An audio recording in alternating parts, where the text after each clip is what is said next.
All right, this is Michael Savage. I guess it's live right now again. Now, I realize many of you are expecting another Sunday Sabbath sermon, but you're not going to get one today. I may do them on occasion. This is a different type of sermon. I'm going to read from the ongoing novel Roses that I've been reading from for over a year now. I've given you snapshots of it. It was begun in May of 2021, and I've read you pieces of this. You could call it a novella. I don't know what to call it. It doesn't much matter what you call it. It could be called a novel. It may be thrown in the garbage can like I told you about in the antique store when I was a kid, and I find the manuscripts of those who thought they'd be famous artists.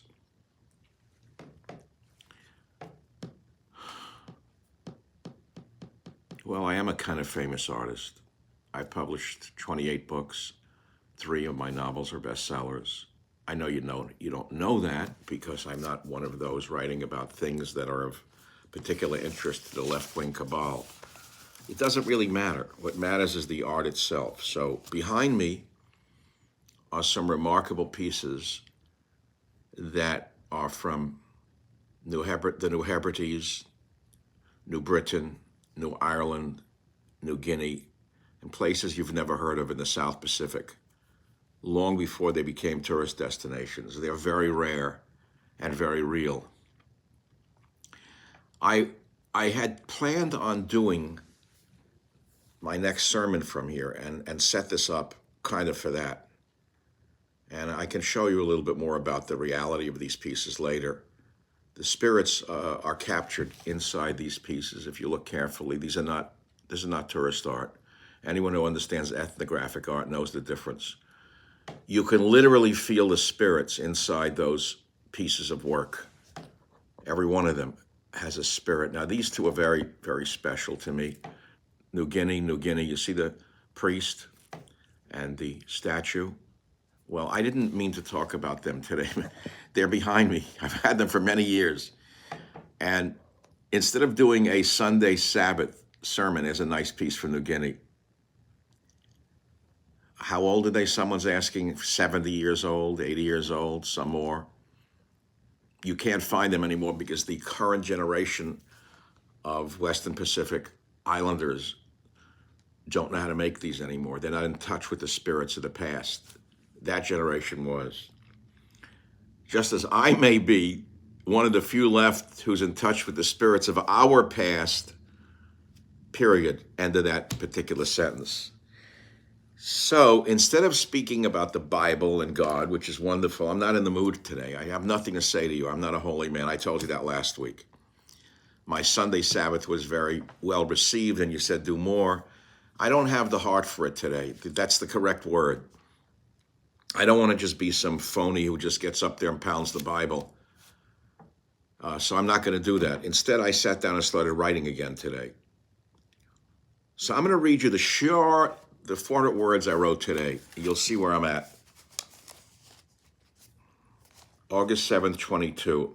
Title of this little subsection is called Upward on a Thermal. This is an ongoing novella that'll probably be put on Kindle like my other masterpieces, which one day will be seen for what they are. I will tell you now that the piece that I have on Kindle called Xenon, Xenon, is 50 years ahead of its time. It's about a futuristic society written in 1984, of all years. Was it 94? I don't remember anymore. Where I had a terrifying vision of a future society run by radical feminists who castrated all the male childs except those they wanted to mate with to produce other children. And it was a fictionalized view of the future. And my then literary agent, who's represented some of the greats of our time, said this is as good as the great Russian novels of the 19th century. But we can't sell it because this was then, couldn't sell it because the radical femmes had taken over publishing and destroyed literature in America. But I'm getting ahead of myself. So I started to tell you this novella, Roses, will likely, God willing, be published on Kindle because I have an outlet for it there. You want to buy 100 copies too. I don't really care. I just want to make sure that it's owned by my family and doesn't wind up in a trash bin or stolen by a thief, a literary thief. I have another great piece that I've been holding for over a year that's finished and written and ready for a podcast with sound effects that I've been holding. And it's called The Detective. But it's too far ahead of its time. And this is the problem. Many of you have pigeonholed me and you wouldn't understand The Detective. It's too nuanced. And that's for another time. I'm going to put it up, I think, this week. I don't really care what you think about it. I hope you love it. But I know that future generations will say, who the hell was this guy, Michael Savage? Because he's been roundly called this, but he's not that. Look at all these things he's written. For God's sakes, he was collecting plants in the South Pacific in 69, 70, 71, 70. His plants are in herbarium all over the world, and we were told he was an evil guy because he loved his nation, because he loved Borders, language, and culture. So I'm going to read to you now from Roses, and this section is called Upward on a Thermal. I had meant to talk about a bird's flight in this section when I started this a month ago. It was exactly July 7th, 2022. I made a little note in the side right about bird's flight over here. I was going to pick it up with bird's flight, then about the sled in the Bronx and the card game with Mark when I was a gambler. And instead, I didn't do it. I've been distracted. So I picked it up today, and here's what I wrote. And I hope you enjoy it because truthfully, like all performers or artists, it's written for the audience. Not really, it was written for me. I had to get it out of me. I had to perform today. So here it is.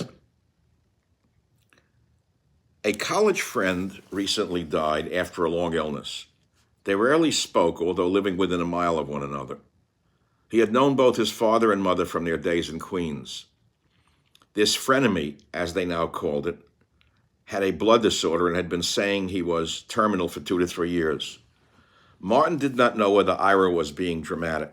He was a class action lawyer of the lowest kind, a bottom feeder who took the overflow cases from a major group of TV lawyers. This is all fiction, by the way. The last he had seen Ira was in the supermarket parking lot near both their houses. They would run into each other there once or twice a year purely by chance. Martin had just bought a new Corvette and was placing bags of groceries in the forward trunk when a complete stranger appeared and said, "New Corvette, huh?" Martin turned slowly and did not recognize the old frail man wearing a COVID mask. He shrugged and said yes, but chose not to engage with the stranger.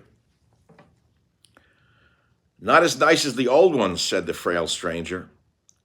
M turned to tell the prick to go buy an old one when he suddenly recognized it was Ira. "Ira?" "Yes."